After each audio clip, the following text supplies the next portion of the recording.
안녕하세요. 하나복 DNA 네트워크 대표 김영구 목사입니다. 오늘 이렇게 여러분들과 또 온라인으로 영상으로 만나뵙게 돼서 반갑기도 하고 또 아쉽기도 합니다. 코 시국이라고 하죠. 이런 상황이 되어서 실제로 얼굴을 맞대고 함께 고민하고 이야기하고 정말 그 4D로 만나야 되는 게 정말 좋은데 이렇게 2D로 만나게 돼서 너무 아쉽습니다. 대신에 또 온라인으로 만나니까 시간과 공간의 제약을 좀 덜 받고 또 각자가 좀 더 집중해서 강의도 듣고 생각도 할 수 있는 면이 있어서 참 좋기도 한 것 같아요. 시공에 매이면 그 순간이 지나가면 다시 찾기가 어려운데 이런 경우에는 강의를 다시 들을 수도 있고 그러면서 조금 더 되새김질을 할 수도 있고 그런 면에서 또 좋은 면도 뭐 없지 않다. 더군다나 한 군데 모여야 되지 않기 때문에 때로는 세계 곳곳에서까지 같이 같은 내용을 가지고 고민할 수 있으니 그런 면에서 참 좋다 생각이 듭니다. 그래서 저희는 이번 코시국이 시작되기 직전부터 저희가 준비하고 있었는데 하나복 아카데미, 목회 아카데미라고 하는 것을 준비해 왔고요. 목회 아카데미는 목회에 꼭 필요한 우리 목회자들이 꼭 준비해야 될 부분들을 우리가 한 주제 정도씩 정해서 8번의 강의를 통해서 강의를 하고 또 약간의 워크숍도 하고 그렇게 이제 준비되어 있습니다. 이번 개인 성경 연구는 사실은 이어지는 설교 세미나, 강해 설교 세미나라고 볼 수 있겠죠. 그리고 난 다음에 조금 더 어드밴스된 설교 세미나가 또 준비되는데요. 그 강해 설교 세미나를 듣기 위해서는 꼭 들으셔야 되는 코스이기도 합니다. 그래서 이 코스를 잘 하셔야 개인 성경 연구가 평상시에 잘 되고 있어야 사실은 성경 연구를 기초로 한 강해 설교, 그리고 더 나아가서는 그것을 가지고 이슈나 주제나 전도 설교에까지 이룰 수 있기 때문에 사실은 이 개인 성경 연구는 정말 설교자들, 목회자들한테 정말 중요한 부분이기도 합니다. 그래서 이 너무나도 중요한 부분을 여러분들하고 같이 8번의 강의를 통해서 여러분들하고 만나게 돼서 너무너무 기쁘게 생각합니다. 첫 번째 강의는 공개 강좌여서요. 지금 듣고 계시는 이 강좌는 모든 분들이 다 들으실 수 있습니다. 그러나 나머지 7번의 강좌는 여러분들이 등록을 해주셔야 강의를 들을 수 있습니다. 이번 8번의 이 강좌는 첫 번째 공개 강좌는 제가 맡고요. 그 다음에 7번의 강좌는 조영민 목사님께서 맡아주세요. 조영민 목사님은 저처럼 60이 넘은 목사가 아니지만 젊으신 목사님이신 편이죠. 근데 이미 정말 책도 내시고 또 여러 가지 면에서 성경 연구를 꾸준히 오랫동안 해오셔서 저보다는 오히려 젊은 목사님의 강의를 들으시는 게 더 젊은 여러분들에게 도움이 되지 않을까. 더 젊으신 거 맞죠? 그렇게 생각이 돼서 우리 조영민 목사님과 콜라보로 이 강의를 진행합니다. 조영민 목사님은 나눔교회 목회를 시작하셨고요. 지금은 하나님 나라 복음으로 나눔교회를 정말 멋지게 세워 나가고 계시는 목사님이십니다. 여러분 아마 아시죠? 우리 목사님은 끝까지 찾아오시는 하나님, 또 교회를 사랑합니다. 그리고 최근에 다니엘서를 중심으로 한 세상을 사는 그리스도인, 이런 책을 내셨는데, 이런 모든 책이 사실은 조영민 목사님의 성경 연구와 성공 연구를 기초로 한 설교로 만들어진 책들이어서 우리 목사님은 단지 성경 연구만 하는 분이 아니라 그것을 설교로 만들고 그것을 또 책으로 만들어내는 이런 작업을 꾸준히 해오시고 계시는 굉장히 귀한 젊은 목사님이십니다. 그래서 그 목사님이 두 번째서부터 7번째까지 강좌를 들으시는데 앞불사 이 강의는 공개 강좌가 아닙니다. 여러분들 등록하셔야 강좌를 들으실 수 있으십니다. 어쨌든 첫 번째 강의 제가 시작하려고 하는데요. 지금 제목은 개인 성경 연구의 서론격이라고 할 수 있는데요. 왜 개인 성경 연구를 해야 되는데 이런 주제일 수 있습니다. 그래서 제목을 제가 개인 성경 연구 사라지고 있는 기초라는 제목으로 여러분들하고 짧게 강의를 나눌까 합니다. 잠깐 기도하고 같이 강의 시작하죠. 하나님 아버지, 이 세상을 지으시고 이 세상을 그냥 돌아가게 굴러가게 하지 않으시고 우리 인간의 역사 속에 개입하시고 인간과 소통하기를 원하시는 우리 하나님 아버지, 하나님께서 우리에게 소통하셨던 그리고 지금도 소통하기를 원하는 도구로 사용하시는 이 귀한 성경을 어떻게 연구할 것인가? 이것은 사실 우리 개인의 그리스도인의 삶뿐 아니라 우리 교회에 너무나도 소중한 일입니다. 주님, 이 일을 잘 감당하고 싶어서, 좀 더 잘 준비되고 싶어서 여기 우리가 모였습니다. 우리 함께 어떻게 이 성경을 잘 연구할 수 있는지, 잘 공부할 수 있는지 머리를 맞대고 고민하기를 원합니다. 이 성경의 또 다른 숨으신 저자이신 성령님께서 이 성경을 연구하고자 하는 우리들에게 오셔서 우리를 진리 가운데로 이끌어 주시는 놀라운 역사가 이 8번의 강의를 통해서 일어나기를 간절히 원합니다. 이 시간을 주님께 의뢰합니다. 주님, 성경이 쓰여질 때, 성경이 전승되어졌을 때, 성경이 다시 읽혀지고 해석되고 또 다시 설교되어질 때, 그때마다 일하셨던 우리 하나님, 우리 성령님, 오늘도 우리와 함께하여 주시옵소서. 예수 그리스도의 이름으로 기도했습니다. 아멘. 여러분들, 사실 왜 성경 연구를 하느냐, 여기서부터 좀 시작해야 될 것 같아요. 여러분들 이 강좌를 왜 들어오셨습니까? 이 공개 강좌시니까 한번 그냥 들어보러 오신 분들도 계시겠지만 이미 등록을 하시고 8번의 강의를 잘 들으실 계획을 하고 오신 분들도 많이 계실 텐데요. 여러분들은 왜 이 성경 연구, 개인 성경 연구라고 하는 강좌를 들으십니까? 또 다르게 말하면 여러분들 개인적으로는 왜 개인 성경 연구를 하십니까? 한 10초 시간 드릴까요? 여러분 왜 이 강좌를 들으시죠? 그리고 왜 개인 성경 연구를 하려고 하십니까? 또 해오고 계십니까?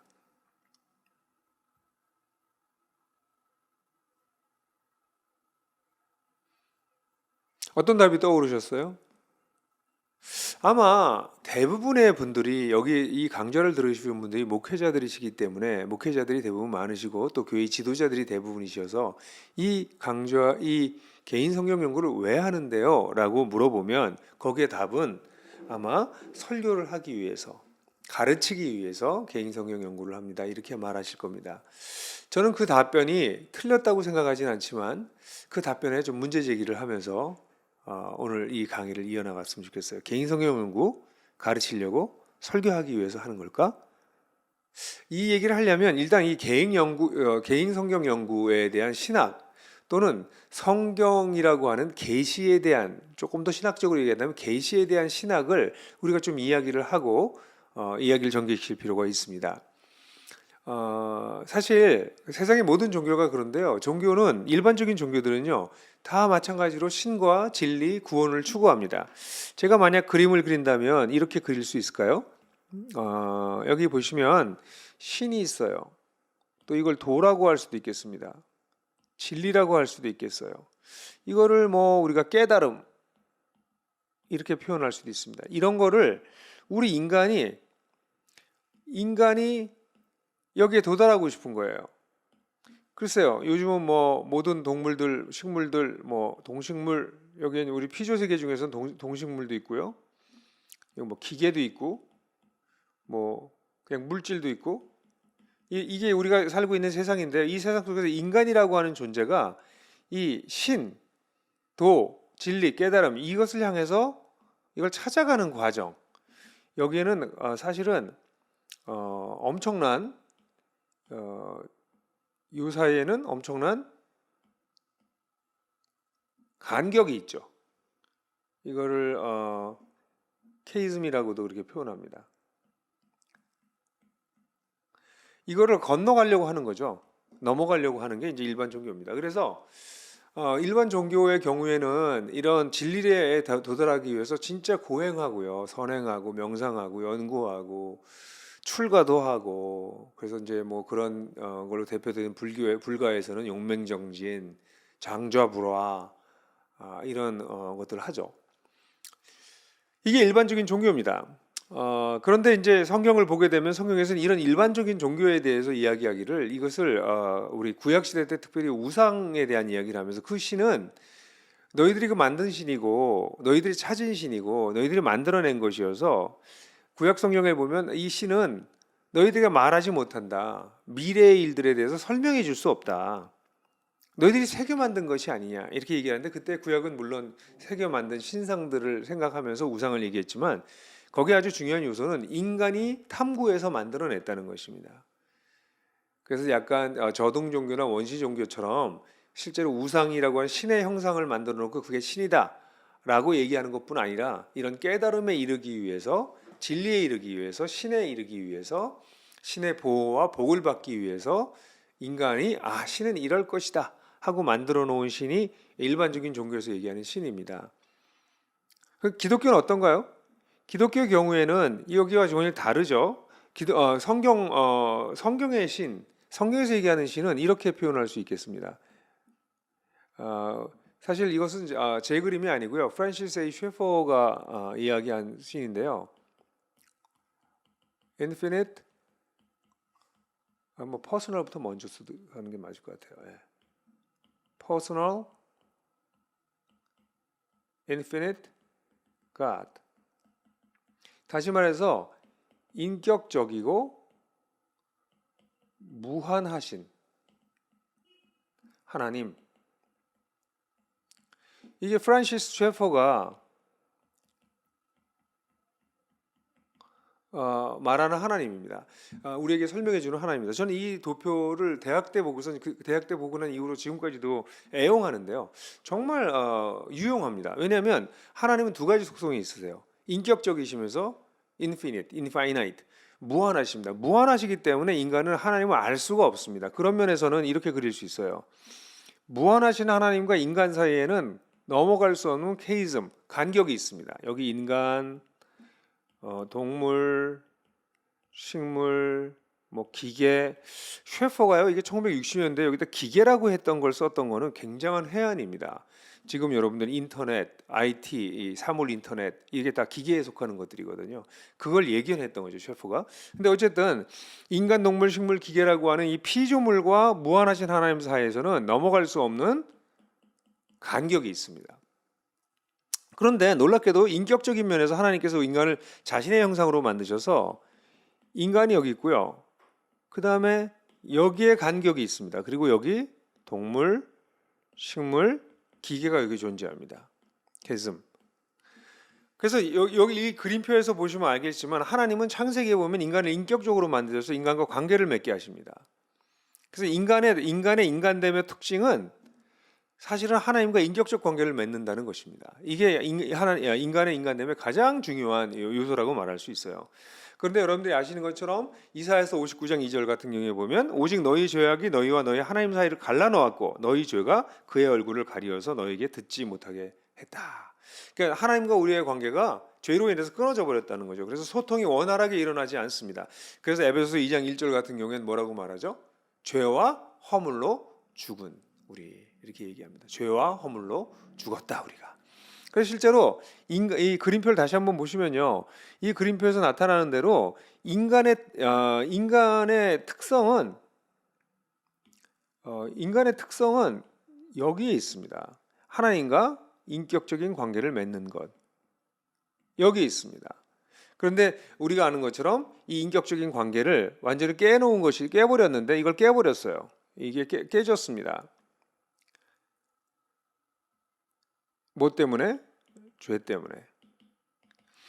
그래서 사실은 이 죄로 인해서 끊어진 문제를 해결하려고 하셨던 것이 바로 성경에 나오는 메시아이신 그리스도이시죠. 그래서 그리스도로 말미암아 우리 인간과 하나님과의 관계는 다시 회복됩니다. 그리고 이제 하나님은 이 그리스도를 통해서 우리 인간에게 말씀하시죠. 그것이 대표적으로 나와 있는 게 히브리서 1장 1절 2절 같은 경우 아닙니까? 제가 읽어드리면 옛적에 선지자들을 통하여 여러 부분과 여러 모양으로 우리 조상들에게 말씀하신 하나님이 이 모든 날 마지막에는 아들을 통하여 우리에게 말씀하셨으니 이 아들을 만유의 상속자로 세우시고 또 그로 말미암아 모든 세계를 지으셨느니라. 하나님께서 계속 여러 가지로 말씀해 오셨는데 마지막에 그 아들을 통해서 우리에게 말씀하셨다. 그래서 하나님은 우리 인간에게 소통하시는 하나님이다라고 하는 게 우리 신구약 성경에서의 가장 아주 중요한 가르침이라고 말할 수 있습니다. 그래서 하나님, 기독교의 신이 그런 면에서는 사실 좀 놀랍다고 생각해요. 저는 저는 뭐 어릴 때부터 하나님, 제가 고등학교 1학년 때 회심하고 난 다음에 그때부터 하나님을 알아가고 하나님을 전했는데요. 제가 고등학교 1학년 때, 뭐 대학교 1, 2학년 때 제가 복음을 전했던 내용을 지금 이렇게 돌아보면, 그때 자료를 보면 거칠고 원시적이지만 제가 지금 40년이 지나고 난 다음에 복음을 전하는 거랑 그렇게 틀리지 않습니다. 저도 뭐 그동안 많이 성장했음에도 불구하고 기본적인 뼈대는 별로 틀리지가 않아요. 그 왜 그렇게 가능할까요? 아니, 평생 하나님을 찾아가도 찾을똥말똥하는 일반적인 종교와 다르게, 평생 구도하여도 신을 찾을까 말까 하는 일반 종교와 달리, 어떻게 기독교는 하나님을 알자마자 그 하나님에 대해서 이야기하기 시작하고, 그렇게 이야기했던 얘기가 비록 원시적이고 거칠었다 할지라도 40년이 지난 지금을 해봐도 그게 별로 틀리지 않을 수 있을까요? 하나님이 자기 자신을 우리에게 보여줬기 때문입니다. 그걸 계시라고 하잖아요. 신학적으로는 하나님이 자기 자신을 먼저 우리에게 펼쳐 보여주지 않으셨다면 우린 도무지 하나님을 알 수가 없습니다. 그래서 성경이라고 하는 것은 그런 면에서 신이 우리에게 자기 자신을 드러내 보여주신 너무나도 소중한 자료입니다. 세계 인류 문화가 만들어내는 여러 가지 유산들이 있지만, 유형의 무형의 유산이 있지만, 저는 인류 유산 중에 가장 훌륭한 대단한 유산이 뭐라고 생각하냐? 그러면 뭐 그걸 불이라고 얘기할 수도 있고 활자라고 얘기할 수도 있고 다 그런 것도 중요하겠지만, 저는 성경이라고 생각해요. 왜냐하면 이 성경을 통해서 하나님에 대한 지식이 전승되어졌고 우리에게까지 주어졌기 때문입니다. 그래서 성경은 그런 면에서 굉장히 중요합니다. 근데 이 성경이 그럼 이제 한번 쓰여진 성경으로 끝나는 것이냐? 아닙니다. 하나님은 이 성경을 통해서 우리와 소통하십니다. 뭐 요한일서 같은 경우에 하나님을 만나고 알게 되면 우리가 하나님과 관계가 회복돼서 그냥 나중에 천국 간다 이렇게 얘기하는 게 아니라, 요한일서 1장 3절 같은 거 보면 우리가 보고 들은 바를 너희에게 전함은 너희로 우리와 사귐이 있게 하려 함이라. 우리의 사귐은 아버지와 그의 아들 예수 그리스도와 더불어 누림이라. 이렇게 얘기를 하고 있는 걸 기억하시죠? 우리 기독교의 아주 핵심은 하나님과의 관계가 회복되는 것입니다. 아까 그림표로 다시 한번 가볼까요? 아까 그림표로 가보면 아까의 가장 심각한 문제가 바로 죄라고 그랬습니다. 이 죄가 하나님과 우리의 관계를 깨어났는데 이 죄의 문제를 하나님께서 해결하십니다. 예수 그리스도를 통해서 해결하십니다. 그래서 원래 하나님께서 우리에게 주시려고 했던 관계가 다시 생겨납니다.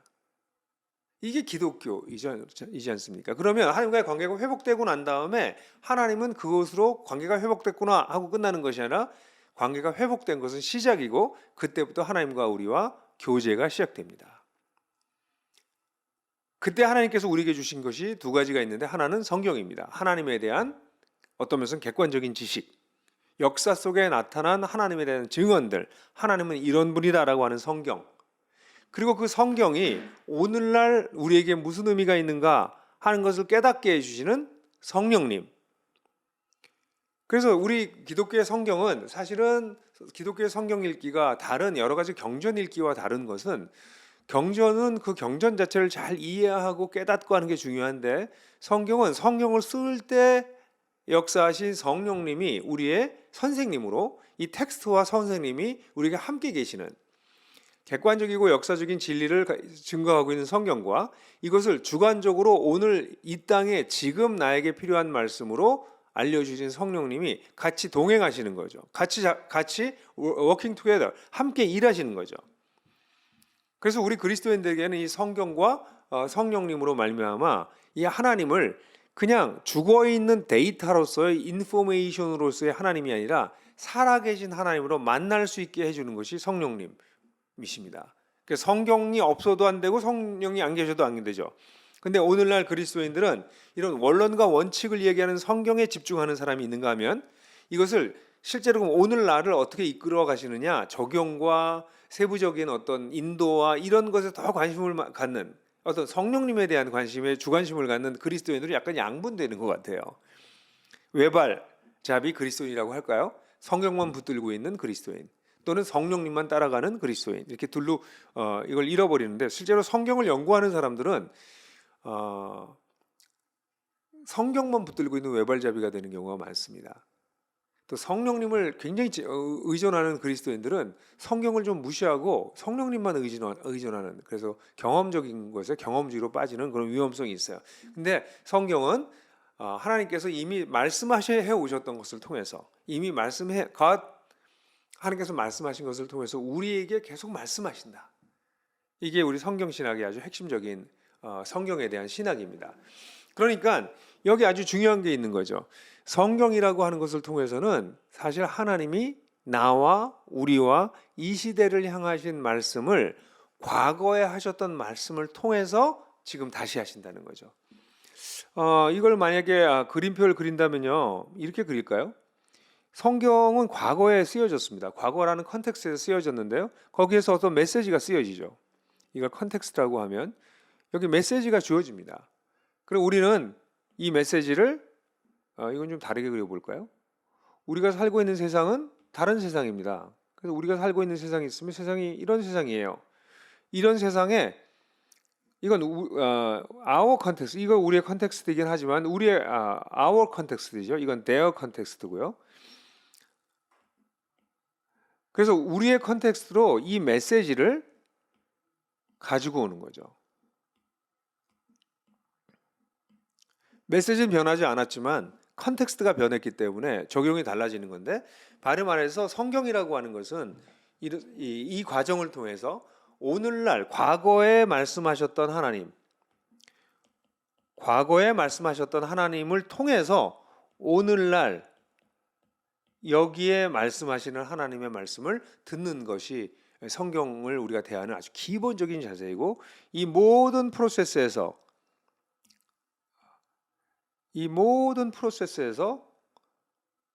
일하시는 분이 성령님이십니다.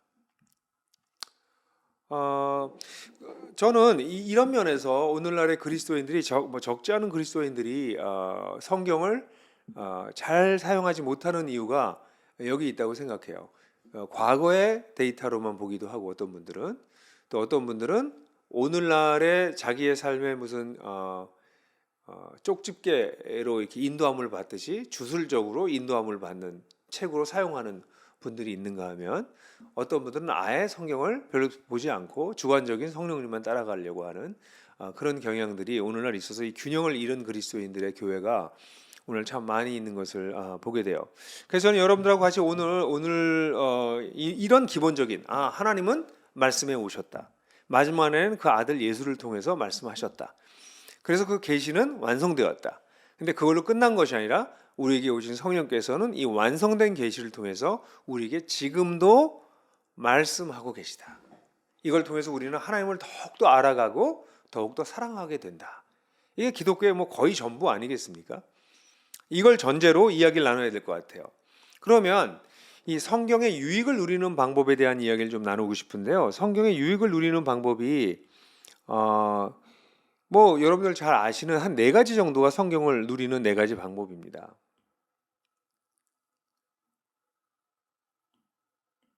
네. 첫 번째는 성경 읽기죠.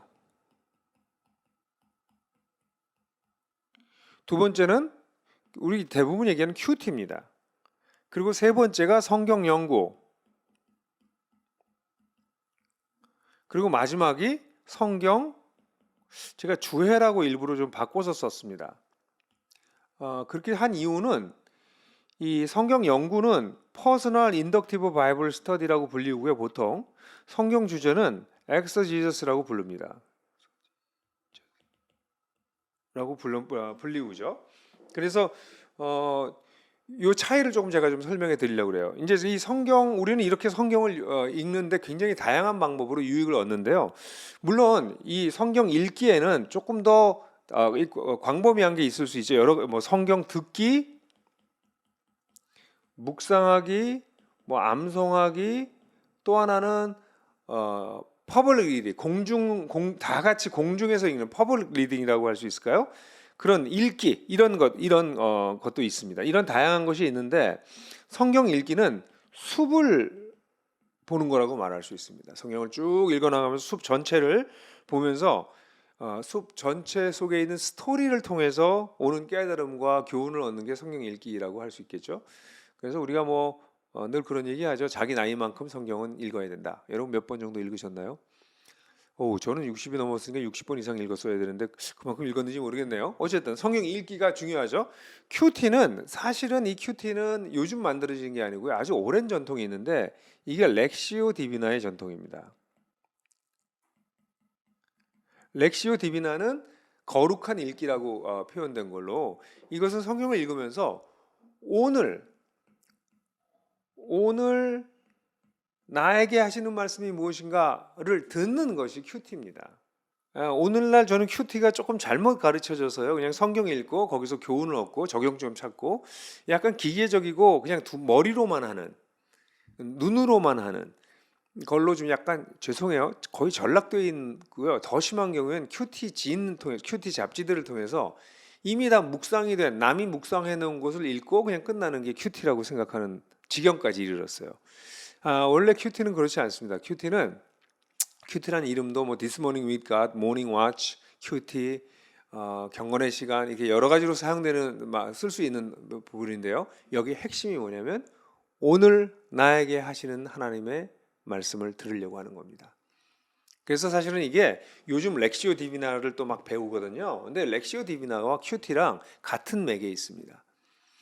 큐티가 어떤 면에서 렉시오 디비나의 초보적 단계라면 렉시오 디비나 더 깊이 하면서 하나님 앞에 머무르는 시간이 길어지는 것이 렉시오 디비나라고 말할 수 있어서, 오늘날 큐티도 저는 그냥 성경 읽고 쭉 읽고 이거 좋네, 오늘 약속의 말씀, 이거 오늘 적용해야지, 이렇게 끝나시면 안 되고, 건강한 큐티는 반드시 예배로 끝납니다. 하나님 앞에 머무는 거죠. 나를 향하신 하나님의 뜻을 발견하고 거기에 반응하는 것, 이게 정말 예배잖아요. 꼭 기억하십시오. 예. 왜냐면 이 큐티하는 자세가 잘 돼야 그 다음 얘기하는 성경 연구로 넘어가기 때문에 그렇습니다.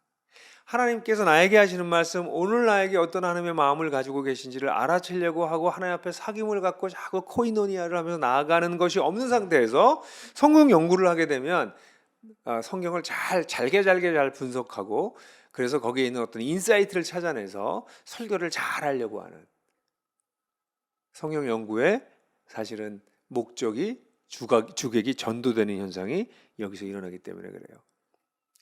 이미 알아채셨겠지만 성경 연구는요, 개인 성경 연구는요,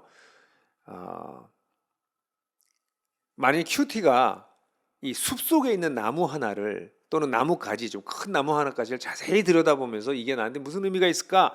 그러면서 이 나무가지 또는 꽃 열매를 보면서 여기서 유익을 내게 얻어오는 것이 큐티라면, 성경 연구는 그 본문 자체를 하나의 숲 속에 있는 하나의 나무 또는 큰 가지 하나를 자세히 살피는 것입니다.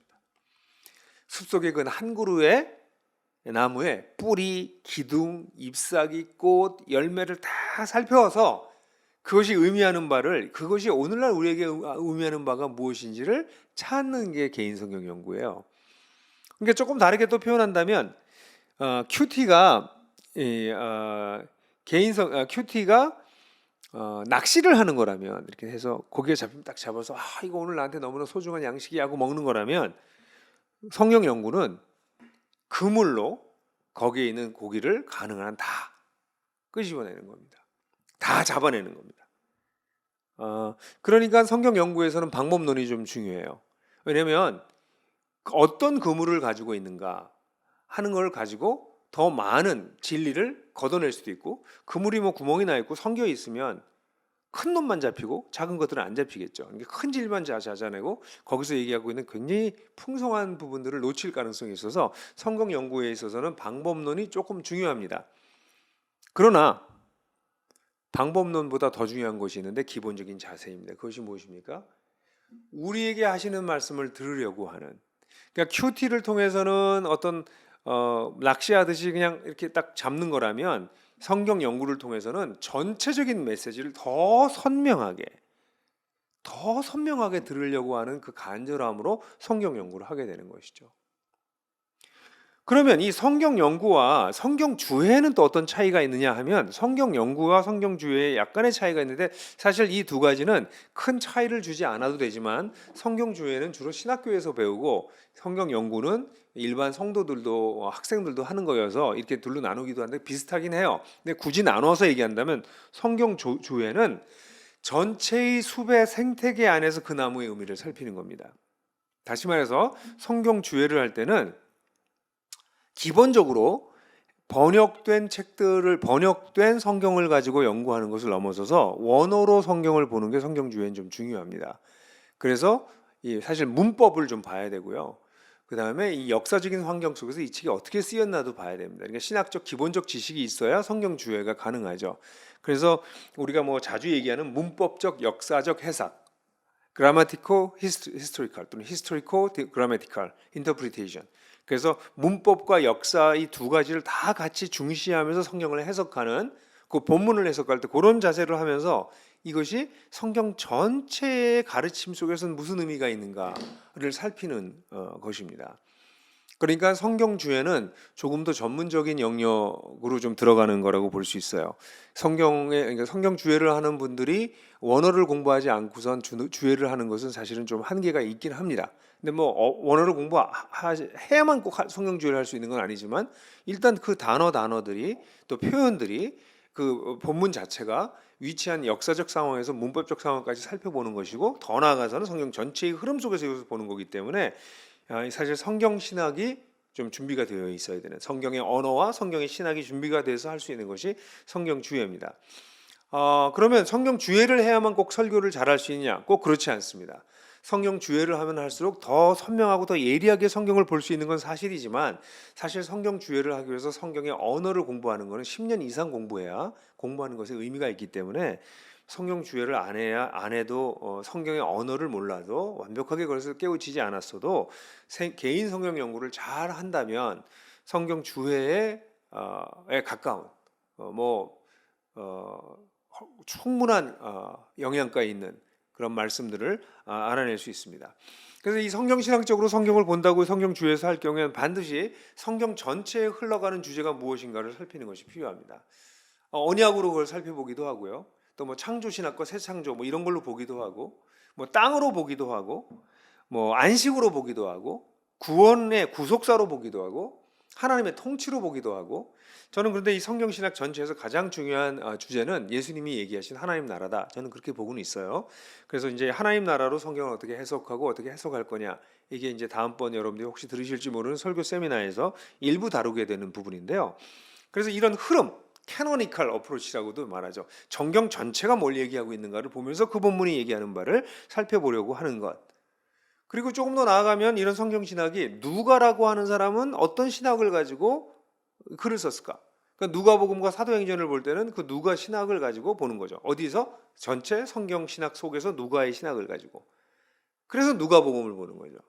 바울도 마찬가지죠. 성경 전체의 그 가르침 속에서 바울의 전체 가르침 속에서 골로새서는 어떻게 가르쳤나? 골로새서 특별히 나타나는 바울의 강조점이 뭔가? 이렇게까지 살펴보는 것이 성경 주해입니다. 그러니까 성경 주해는 캐논, 작가, 저자, 그 저자의 어떤 책, 그 주제를 다 같이 보는 것이 성경 주해라고 말할 수 있어요. 근데 이제 우리가 이번에 좀 집중하고 싶은 것은 성경 주해는 시간이 굉장히 많이 꾸준한 공부를 통해서 이르게 되고 근데 그런 것을 잘하기 위해서는 성경 연구의 기초가 되어져 있으셔야 됩니다. 그래서 이번 이 강좌를 통해서 여러분들이 이 성경 연구의 방법론을 배우시길 바래요. 제가 미국에 가서 이제 신학교 공부를 MDB를 할 때요. 저는 이제 제 개인적으로는 대학교 1학년 때 성경 연구를 하기 시작했어요. 왜냐하면 이제 큐티를 좀 했거든요. 큐티를 좀 하는데 큐티를 해가지고는 성경을 잘 모르겠더라고요. 본문을. 그래서 성경을 연구를 해야 되겠구나 이런 생각을 해서 이제 성경 연구를 하기 시작했습니다. 그래서 대학 4년, 그 다음에 간사 생활하는 5년, 한 9년 가까이 성경을 이 개인 성경 연구를 했어요. 그때는 개인 성경 연구에 대한 책들도 많지 않아서 그 방법론 책을 찾는데도 굉장히 어려움이 많았습니다. 근데 어쨌든 그 방법론을 1, 2학년, 3학년 정도에 좀 배우고 그리고 그때부터 제가 성경 연구를 꾸준하게 지금까지 해오는데 그 모든 성경 공부의 사실 기본이 개인 성경 연구였어요. 그래서 이거를 인덕티브 바이블 스터디라고 많이 부릅니다. 귀납적 성경 연구라고 불러요. 이건 이제 우리 조 목사님께서 더 자세히 이야기했지만, 근데 제가 여기서 퍼스널을 붙여야 된다, 인격적이어야 된다라고 얘기를 한 것 이유는 이렇게 하나님과 관계를 맺으면서 성경 공부를 해야 된다는 이거를 확신했기 때문이고요. 그때 제가 아주 어렵고 부족했음에도 불구하고 제가 본질을 제대로 붙잡았던 건 사실인 것 같아요.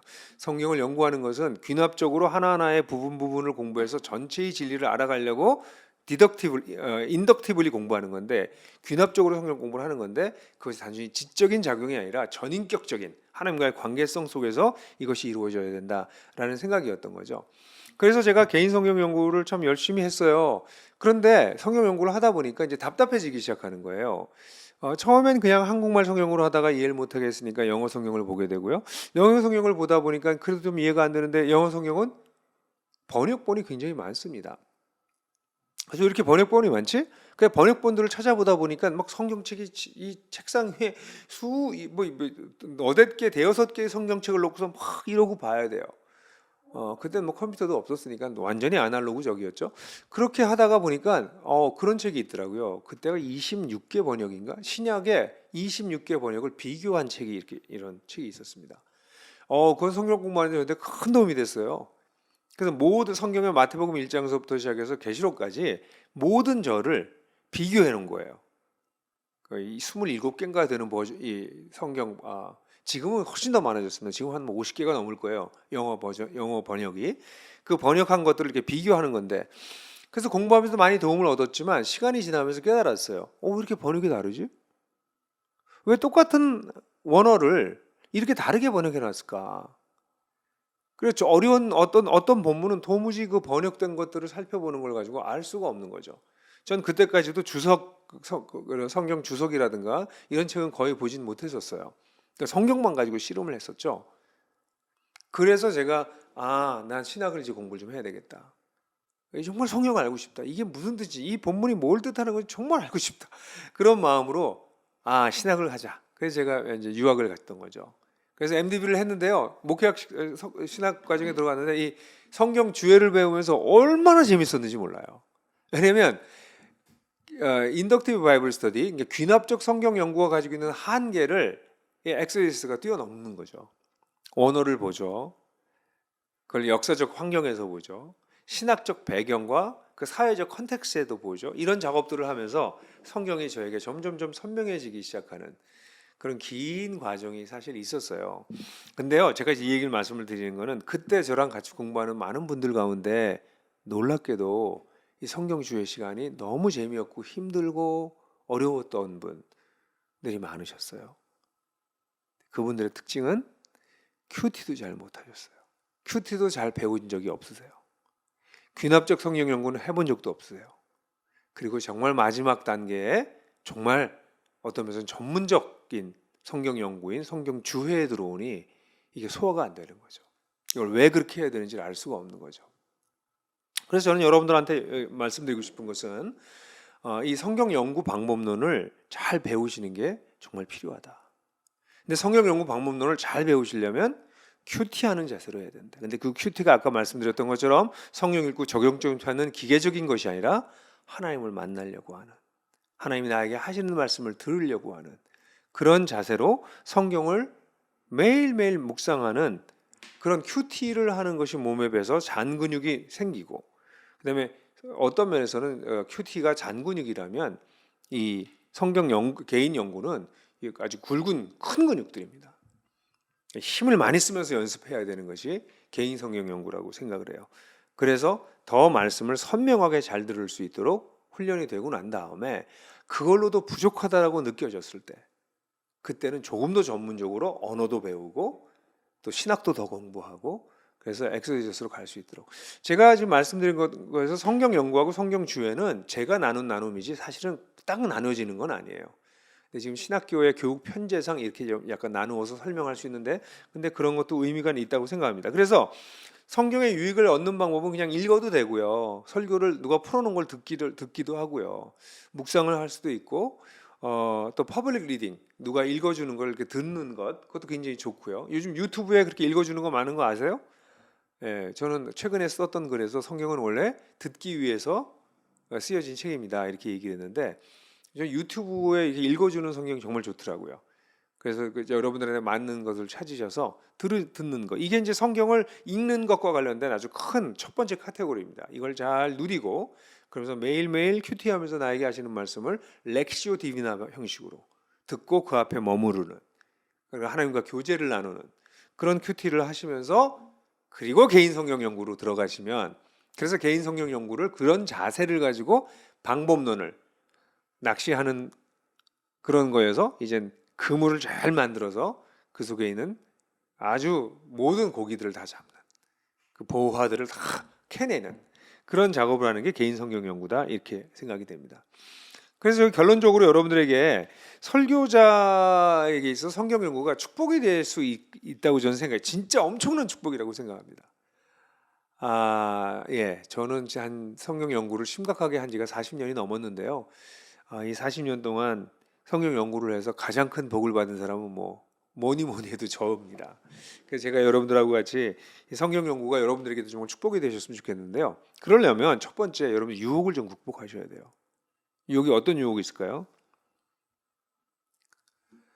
설교하기 위해서 성경 연구를 하는 것입니다.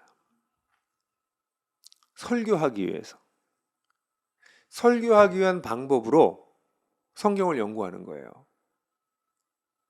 이런 분들은 다른 신학자가 뭐라고 했는가 잘 책들을 많이 읽습니다.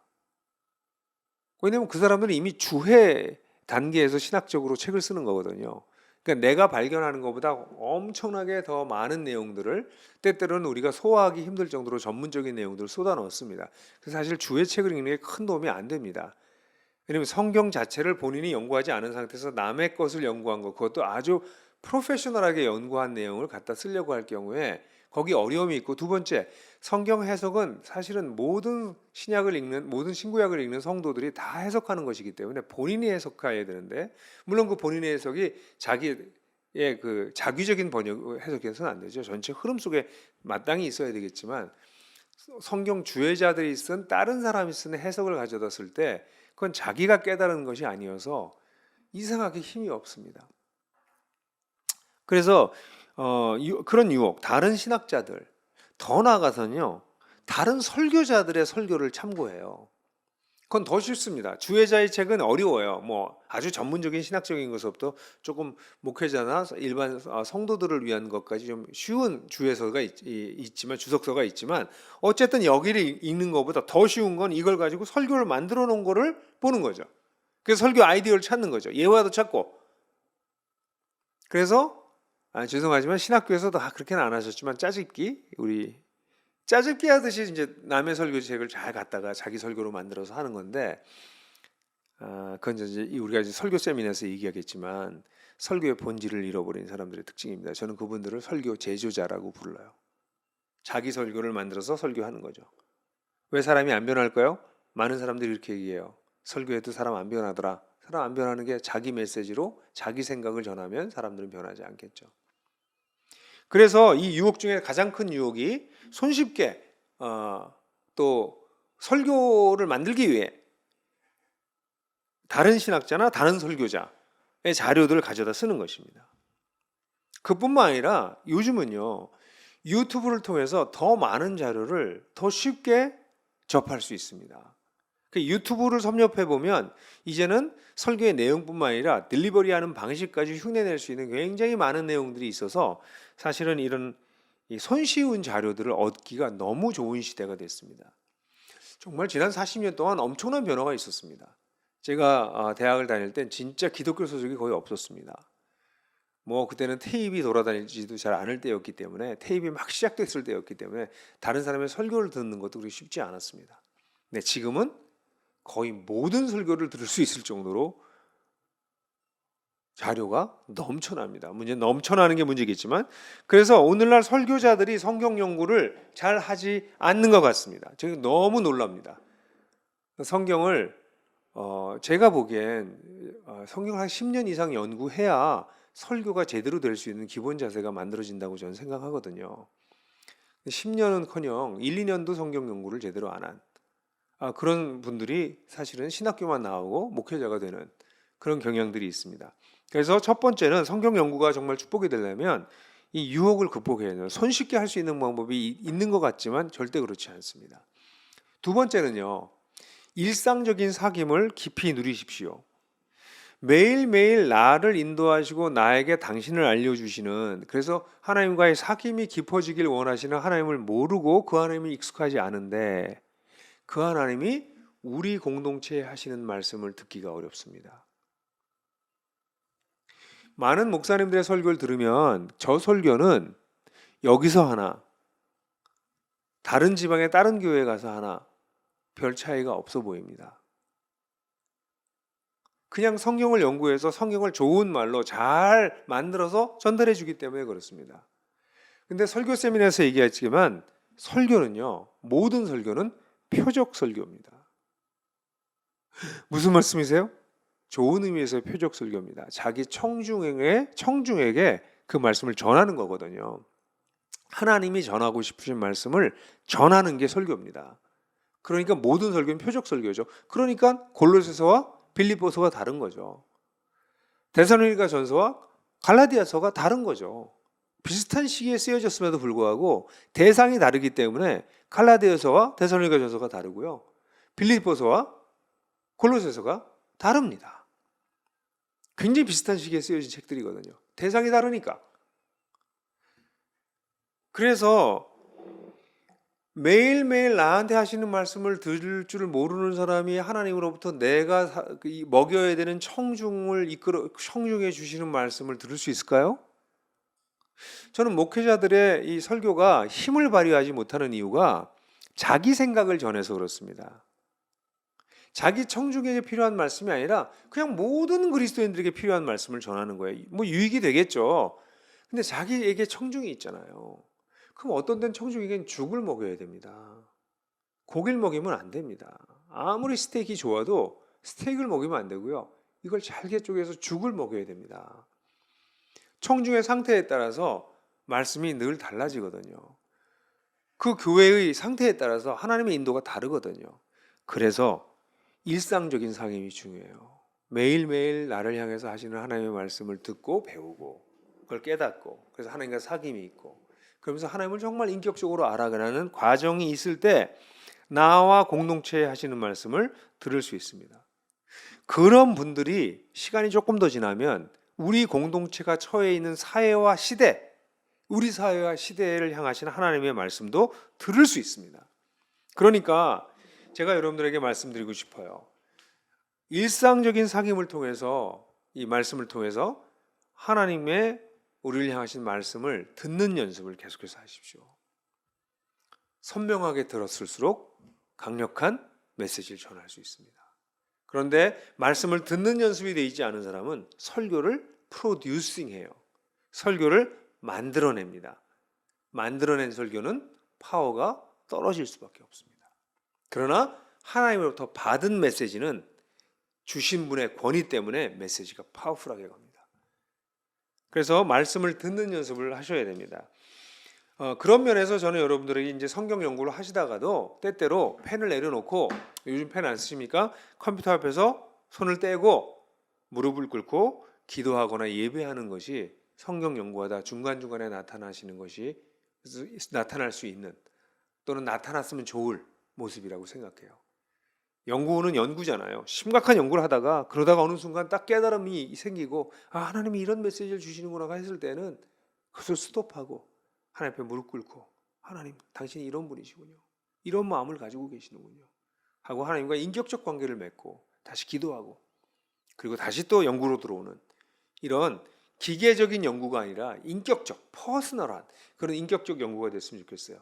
그러기 위해서는 일상적인 사귐을 계속해 나가시면서, 세 번째로 꾸준한 개인 연구를 하셔야 됩니다. 성경 연구는 제 경험으로는 이거는 몇 가지 기술을 배워서 할 수 있는 것이 아니라 장인적 예술에 가깝습니다. 하루 이틀 해서 될 문제가 아니라 꾸준하게 굉장히 오랜 시간 동안 반복하면서 성경을 해석하는 능력이 늘어나는 것입니다. 실제로 성경 본문 하나하나를 해석하는 처음엔 내러티브, 설화체, 강화체, 시편, 예언, 묵시 이런 다양한 또는 혼합 장르 이런 장르들 하나하나를 연구하는 걸 배우는데 시간이 필요하시겠죠. 그렇게 하다 보면 뭐가 늘어날까요? 성경 해석학적 능력이 늘어나요. 장르에 따라 성경 해석이 달라지는구나. 이런 것들은 이제 다 보시게 될 거고요. 그거는 오랜 시간 하면서 배우는 겁니다. 근데 놀랍게도 성경을 장르별로 다른 본문을 공부해 보지 않고 장르별로 성경 해석하는 방법론을 먼저 배우세요. 그리고 그걸 가지고 성경 해석을 하는데 적용도 안 해봐요. 그러면 어떤 일이 벌어지냐면 성경 해석학을 공부해도 그게 자기가 성경 해석하는 데는 도움을 별로 못 줘요. 안 해봤으니까. 그래서 예를 들어서 이렇게 예를 들면 좋은 예가 될지 모르겠어요. 불고기를 만들려고 막 고생해서 이렇게 만들어보고 저렇게 만들어봤는데 맛이 없어. 내가 만드는 불고기가. 근데 백종원을 데려다가 불고기 만드는 걸 봐요. 그랬더니 오, 내가 뭘 놓쳤구나. 그럼 금방 만들잖아요. 똑같습니다. 개인 성경 연구를 꾸준히 이런 장르 저런 장르의 다양한 문학 장르를 가지고 해보시던 분들이 성경 해석학을 배우면 그걸 그렇게 해석하는 거였구나 이렇게 배우는 거죠. 그래서 저는 이 성경 연구는 어떤 면에서는 그냥 꾸준하게 다양한 장르를 꾸준하게 해나가시는 것이 필요하다. 제가 추천하는 방법은 우리 목회자들은 자기가 설교자로 부르심을 받았다라고 생각하는 사람은 일주일에 5시간 이상 성경 공부해야 된다. 설교를 위해서가 아니라 그냥 성경 연구하는 걸, 그러니까 설교를 위한 성경 공부 말고 개인적으로 그냥 성경 연구하는 걸 5시간은 해야 된다. 그래서 저는 그렇게 얘기를 해요. 5시간 하지 않으시면 설교하지 마세요. 일주일에 그럼 무슨 얘기냐면 일주일에 닷새를 1시간씩 하는 겁니다. 또는 이틀이나 3일을 2시간씩 한번 3번 한다거나 2시간 반, 3시간씩 2번 한다거나 그렇게 성경 연구를 하는 겁니다. 제가 제일 추천하는 방법은 매일 큐티를 하시는 본문을 가지고 성경을 연구하는 것입니다. 1시간 정도. 여러분 성도들도 2-30분 성경을 묵상하고 해요. 근데 그 성도들을 먹일 목사님들이 그 2-30분 큐티 하시면 되겠습니까? 또는 그냥 새벽 예배 설교하기 위해서 그거 준비하시면 되겠습니까? 그러니까 아침마다 그 본문을 1시간 정도 공부하시는 그런 성경 연구를 하시면 좋겠다. 이걸 꾸준하게 쌓아나갔으면 좋겠다. 이런 말씀을 꼭 드리고 싶습니다. 그래서 일주일에 5시간씩 성경 공부하는 사람들은요, 1년이면요 한 250시간 하거든요. 그게 뭐가 된다고요? 잔 근육과 큰 근육이 형성돼요. 그걸 통해서. 그분들이 성경을 나중에 10년 정도 지나서 해석하는 거는 성경을 읽고 깨닫는 거는 종류가 달라집니다. 그냥 남의 책 보고 이 책 저 책 보고 머리에다가 지식을 집어넣은 사람과 10년 동안 매년 250시간씩 2500시간을 하나님 앞에 앉아 있었던 사람. 하나님이 쓰시죠. 그런 사람이 없어서 못 쓰십니다. 하나님이 사실. 그래서 성경 연구는 그렇게 장인적인 예술이다. 이런 얘기를 하고 싶어요. 그리고 이렇게 해나가다 보면 결국 어떤 놀라운 축복이 이루어지냐면 성경이 점점 선명해질 뿐만 아니라 더불어서 나를 향하신 부르심도 선명해집니다. 하나님을 알아가면 알아갈수록 나를 향하신 하나님의 뜻이 일반적인 것에서 점점 특수한 것으로, 원론적인 것에서 강론적인 것으로, 전체 그림에서 아주 세밀한 그림에 이르기까지 하나님의 뜻이 선명해집니다. 하나님을 알아가는 사람들이 누리는 축복입니다. 큐티를 인격적으로 꾸준히 하는 사람들의 특권입니다. 개인 성경 연구를 지치지 않고 성실하게 매일매일 하는 사람들이 누릴 수 있는 엄청난 축복입니다. 그러면 성경의 정보를 정리해서 전달하는 강사가 아니라 목자가 됩니다. 이게 무슨 얘기인가요? 여러분 제가 재밌는 성경 구절 한번 보여드릴까요? 여러분 이 성경 구절 아시죠? 어떤 사람은 사도로, 어떤 사람은 선지자로, 어떤 사람은 복음 전하자로, 어떤 사람은 목사와 교사로 주셨으니 이게 번역이 참 잘 됐어요. 옛날에도 이게 개정판인데요. 그냥 개정판 전에도 혹은 목사와 교사로 이렇게 해줬습니다. 그래서 그냥 쓱 읽을 때는 아마 성경 연구가 좀 안 돼 있는 분들은 성경을 읽으실 때 이게 여기서 지금 얘기하는 게 사도, 선지자, 복음 전하는 자, 목사, 교사 5가지를 주셨군 이렇게 볼 수 있어요.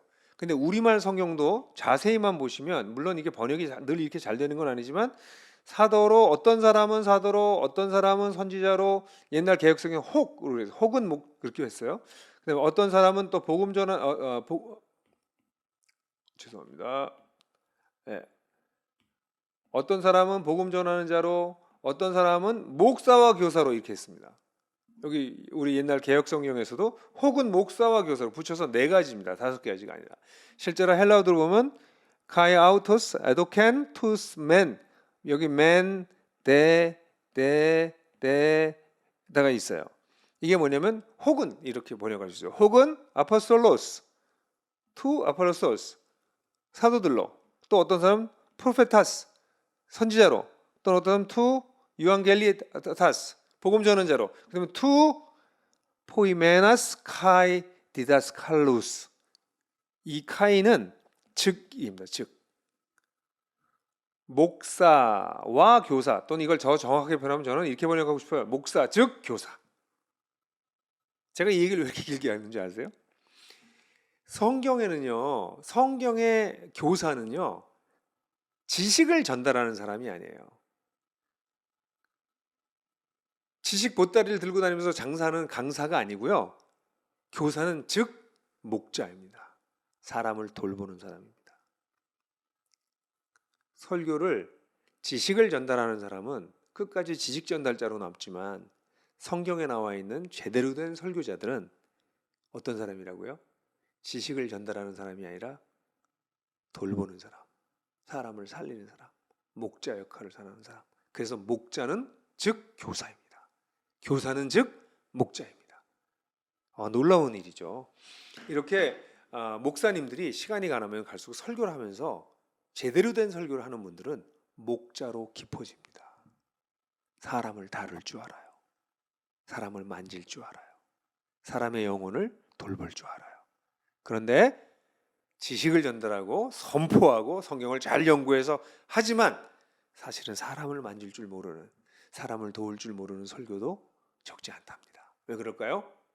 나에게 하시는 말씀, 내 청중에게 하시는 말씀을 듣고 그것으로 먹이는 훈련이 되어 있지 않으면 멋진 설교, 감동을 주는 설교, 휘황찬란한 언변의 설교를 할 수 있을지 모르지만 사람이 변하지는 않습니다. 여러분, 저는 우리 한국교회의 미래를 바라보면서 갖는 간절한 소망이 있어요. 그건 우리 목회자들이 기초가 무너지고 있는 이때 기초를 다시 회복하는 것입니다. 성경 개인 설교가 있기 전에 개인 성경 연구가 있어야 되고요. 개인 성경 연구가 있기 전에요. 큐티가 있어야 되고요. 하나님과의 인격적 관계가 있어야 됩니다. 이게 연결되는 것입니다. 그러므로 이번 개인 성경 연구에 오신 여러분들 설교를 하기 위한 기술을 배워가시는 분들 되지 마시고 우리 조영민 목사님과 함께 공부하시면서 우리를 향하시는 하나님의 말씀이 무엇인가? 나를 향한 하나님의 마음은 무엇인가? 이 시대를 향하시는 하나님의 뜻은 무엇인가? 그것을 분별하고 성경 연구를 하다가 중간중간에 무릎을 꿇고 하나님을 우러르는 그런 예배의 시간이 있는 여러분들이 되면 얼마나 좋을까? 그렇게 된다면 여러분들은 한 그리스도인으로서 기초를 놓을 뿐 아니라 참된 사역자로서의 기초를 든든히 세우시는 것이 될 거라고 생각합니다. 그런 분들이 자꾸 많아져서 사람들을 막 들었다 놨다 하고 웃겼다 울렸다 하고 그런 설교는 안 해도 사람의 영혼을 먹이는 설교, 사람을 정말 살리는 설교. 왜냐하면 하나님이 주신 메시지이기 때문에, 살아있는 메시지이기 때문에 그런 설교를 하시는 목회자들이 점점 많아지는 우리 한국교회가 되는 것을 간절하게 소망해 봅니다. 여러분들 앞으로 진행되는 7번의 강의를 통해서 좋은 방법론 배워나가시고 그 밑에 깔려있는 영성도 같이 배워가시기를 주님의 이름으로 축복합니다. 감사합니다.